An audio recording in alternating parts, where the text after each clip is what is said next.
Yo, salut tout le monde, c'est Fanny4 à l'appareil, j'espère que vous allez bien. Aujourd'hui, on va se retrouver pour la review de Dragon Ball Super, le manga, chapitre 44. Donc, je suis un peu à la bourre pour faire cette review, mais bon, c'est pas trop grave. J'ai malheureusement pas encore eu l'occasion de voir la version française, mais bon, j'ai vu la version anglaise, donc j'ai compris à peu près les bails. Donc, le manga commence par toujours Goku qui a été choqué donc par la puissance de Moro, donc le nouvel ennemi, on va dire principal de cet arc, enfin, le premier ennemi, parce que je pense qu'il va avoir un ennemi par après, que ça va être un peu un ennemi par tiroir, on va dire, c'est-à-dire que tu vas avoir lui, puis tu vas avoir un ennemi d'après, ça va être un peu une saga cyborg, hein, on commençait par C19 et C20, puis on enchaînait avec C17, C18, et pour finir par Cell, et ici ça va être à peu près, je pense, le même principe avec Moro, puis éventuellement un autre adversaire qui sera peut-être allié à Moro, pourquoi pas, et puis Moro et cet allié auront éventuellement invoqué ou ressuscité un de leurs maîtres ou leur frère, leur fils, je sais pas trop quoi, mais en tout cas quelqu'un qui sera encore plus puissant qu'eux et qui sera donc l'adversaire final. En tout cas, moi je pense que ça va être un peu un schéma comme ça qui pourrait être très intéressant et ce chapitre semble aller dans ce sens-là au niveau de la résurrection, pourquoi pas d'un autre protagonisme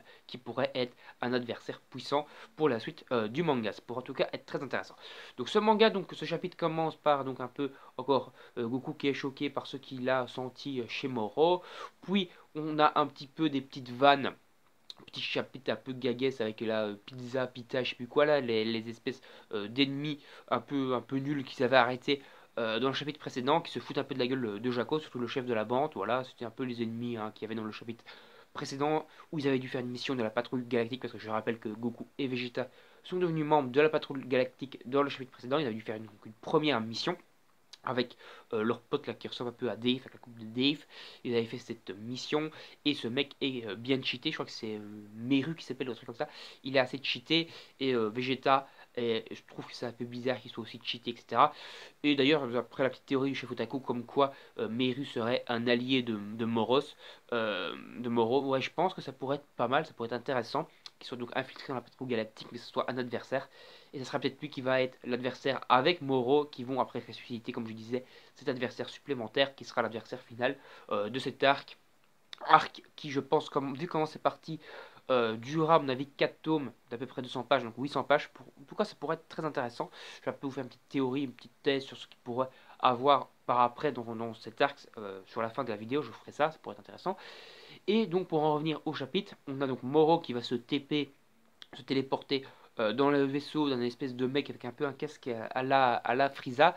Il va un peu entre guillemets prendre le contrôle de ce vaisseau pour se rendre sur la planète Namek, la nouvelle planète Namek, donc avec tous les Namek, etc., les boules de cristal.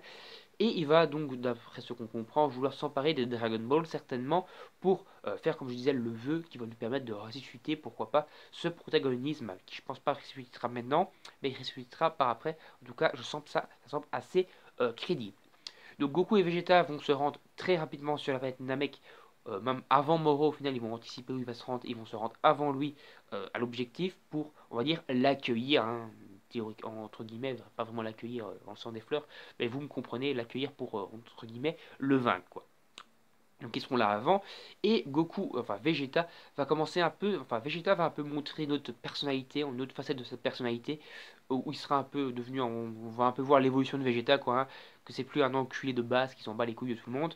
Il va sauver un enfant d'un mec que Moro aura pris en otage, etc. Donc il va un peu aider les gens, il va un peu arrêter de penser à sa gueule. On voit complètement l'évolution de Vegeta depuis qu'il est père, depuis qu'il est maintenant encore une nouvelle fois encore plus père, hein, puisqu'il a eu une fille maintenant Bra. Ouais, elle est née à ce moment-là, ouais, Bra qui est née. Euh, et toute l'évolution qu'il a eu donc avec tout Dragon Ball sur Père, surtout déjà sur la fin de Dragon Ball Z. Donc il avait déjà une bonne évolution, il était déjà devenu, on va dire, un bon père de famille et tout ça. Puis il a évolué de plus en plus pendant Dragon Ball Super, et maintenant on voit vraiment que ça devient entre guillemets un chip type, un héros, voilà, un bon gars, quoi, tout simplement. S'il creverait, limite, il irait au paradis direct sans passer par une réflexion de Emma. Maintenant c'est bon, c'est un mec au cœur pur, on va dire. Voilà, donc ça c'est plutôt intéressant. Après donc Vegeta va se friter contre Moro. Vegeta va prendre plusieurs phases, je crois qu'il va d'abord être en normal, puis en Super Saiyajin 2, hein, il me semble qu'il y a les éclairs, donc Super Saiyajin 2. Là, en forme Super Saiyajin 2, il va faire à peu près match égalité avec Moro.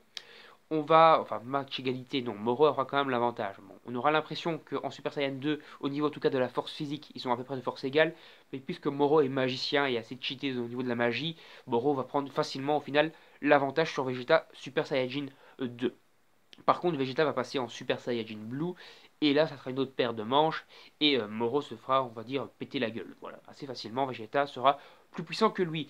Mais c'est là qu'on va enchaîner sur un Moro qui va enlever sa cape, qui va se libérer complètement son corps, on va son espèce de musculature et tout le bordel, on voit son corps de bouc, quoi. Et on voit que ça va chier, on voit aussi le dessin, à la gueule de Moro, ou côté un peu choqué, on va dire, vite fait, de Goku et Vegeta, que ça va chier, que Moro, maintenant, c'est plus la même chose. Genre, Moro en forme normale, et enfin, avec sa cape et tout le bordel, est peut-être d'un niveau de Super Saiyan 3, peut-être Super Saiyan God normal, on va dire Super Saiyan 3. Mais là, en enlevant sa cape et en libérant, on va dire, tout son potentiel, il surpasse clairement un Super Saiyan Blue. Donc il va défoncer Vegeta certainement dans le chapitre suivant. Ça se finit en tout cas sur Moro qui enlève sa cape, qui va se préparer à se friter contre Vegeta. Voilà, hype de la puissance de Moro qui promet d'être assez intéressant. Encore une fois, il y avait une hype similaire avec, on voyait le visage choqué de Goku lorsqu'il avait senti la puissance de Moro. Voilà, ils font toujours de la hype comme ça et c'est plutôt intéressant, c'est plutôt pas mal. Toitaro, on va dire, c'est un peu sorti les doigts du cul après l'arc tournoi du pouvoir qui est un peu à chier, surtout sur la fin. Et vraiment, nous pouvons pour l'instant un arc de très bonne qualité, mais bon. Vous allez me dire, et c'est vrai, maintenant il peut prendre son temps, il est plus pressé au cul par les gens pour que ça sorte vite fait le tournoi du pouvoir pour pouvoir enchaîner sur autre chose. Voilà, parce on va dire l'animé a été mis en pause parce qu'ils étaient beaucoup trop loin. Et du coup, l'animé ne rapporte plus d'argent pour l'instant. Et donc, du coup, ils avaient pressé au cul parce que maintenant, l'animé, certainement d'ici, allez, un grand maximum 6 mois, peut-être même moins, il y a peut-être déjà une news que j'ai zappé là-dessus, va reprendre. Et donc, il faut vraiment que Toitaro avance à fond dans le manga, mais on lui laisse une marche. C'est-à-dire que si maintenant il a 6 mois, il aura encore sorti 6 chapitres de plus sur cet arc-ci. Et donc, vraiment, il va pouvoir se permettre, entre guillemets, de développer des trucs qui seront développés plus tard dans l'anime. Parce qu'ils vont dans l'anime, ils vont certainement encore faire Broly, ils vont encore faire des petits fillers et tout. Donc, on a franchement de la marche. Je pense qu'avant qu'on arrive à ce qui est actuellement dans le manga, en comptant le temps avant que l'anime reprenne plutôt, en comptant l'arc Broly, en comptant des petits fillers, on a un an, peut-être même 13 mois, peut-être même 14 mois devant nous. Donc on a de quoi largement que Toitaro puisse pondre un arc de très bonne qualité, en au moins 4 tomes de très bonne qualité, et qu'il puisse déjà peut-être même commencer l'arc suivant, avant même que cet arc actuel commence en anime. Donc il y a de quoi maintenant, franchement, prendre le temps et de faire des mangas de qualité. Donc pour en faire un peu maintenant ma petite théorie sur ce qui va se passer. Donc je pense qu'on va avoir maintenant à peu près 2 chapitres où Goku et Vegeta vont se battre contre Moro, où ils vont se faire vaincre quasiment à la fin du deuxième chapitre qui reste maintenant. Donc vers la milieu du tome 10, là on est à la fin du tome 9, avec Moro qui enlève sa cape, c'est la fin du tome 9. Maintenant vers le milieu du tome 10, ils vont se faire péter la moulasse. Ils vont s'enfuir, un peu comme l'arc Zamasu. Ils vont aller s'entraîner, voilà, pendant on va dire 2 chapitres. Ils vont revenir, là ils vont péter la gueule à Moro, mais Moro, donc on va dire, ils vont lui péter la gueule en 2 chapitres, on va dire. Mais à la fin du chapitre où Moro s'est quasiment vaincu, il va réussir à ressusciter, on va dire, son supérieur, voilà, son maître, son père, je sais pas, son frère, voilà, en tout cas, le mec qui est plus puissant que lui. Il va ressusciter. Là, en un seul chapitre, Vegeta et Goku vont se faire à nouveau éclater la gueule en 57. Ils vont se faire vaincre, ils vont devoir s'échapper. Voilà, pourquoi pas. C'était en tout cas le cas dans l'arc Zamasu, surtout dans l'anime, où ils avaient dû s'enfuir, je crois, 2 ou 3 fois pour finalement réussir à vaincre Zamasu et encore grâce à l'aide de Zeno, parce qu'ils n'ont pas vaincu tout seuls. Donc, ils vont encore devoir s'enfuir. À nouveau s'entraîner pendant, allez, on va dire 2 chapitres de nouveau. Et là, on va cette fois vraiment enchaîner sur le final combat, le combat final contre ce protagonisme qui durera peut-être 200 pages, où finalement le protagoniste sera vaincu 200 pages, peut-être 250 pages on va dire, et après il y aura encore quelques pages de conclusion de l'arc. Ça pourrait être assez intéressant, voire peut-être que les dernières pages ou le dernier chapitre de conclusion de l'arc sera une petite mission à faire avec la patrouille galactique, histoire de finir sur du fun. Voilà, ça pourrait être intéressant à ce niveau-là. Donc, ce que je pense, comme je vous le disais, vous allez me dire, ouais, mais non, c'est pas normal, s'ils se font vaincre une première fois par Moro, qu'ils doivent s'entraîner, se refaire vaincre, enfin, vaincre Moro, mais se refaire vaincre par après, par le nouveau protagonisme, puis après, réussir quand même à le vaincre après s'être nouveau entraîné, ça serait trop répétitif. Mais je vous dis, mais c'était exactement comme ça dans l'arc Cyborg. Dans l'arc Cyborg, ils se font, enfin, ils combattent C19 et C20, bon, ça, ils les vainquent, on va dire, à peu près. parce que C20 s'enfuit, il libère C17 et C18.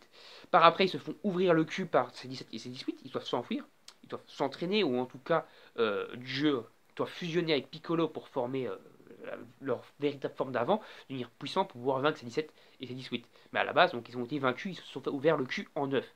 Cell se fait vaincre entre guillemets par Piccolo, même s'il s'enfuit.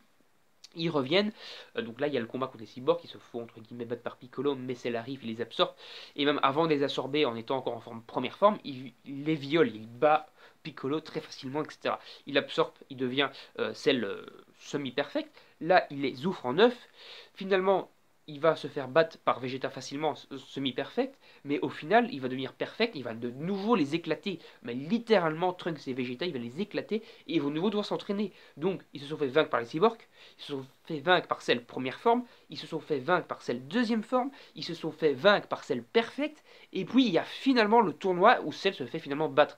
Et donc tout ça, c'est du répétitif, quoi, entre guillemets. Et pourtant, on adore.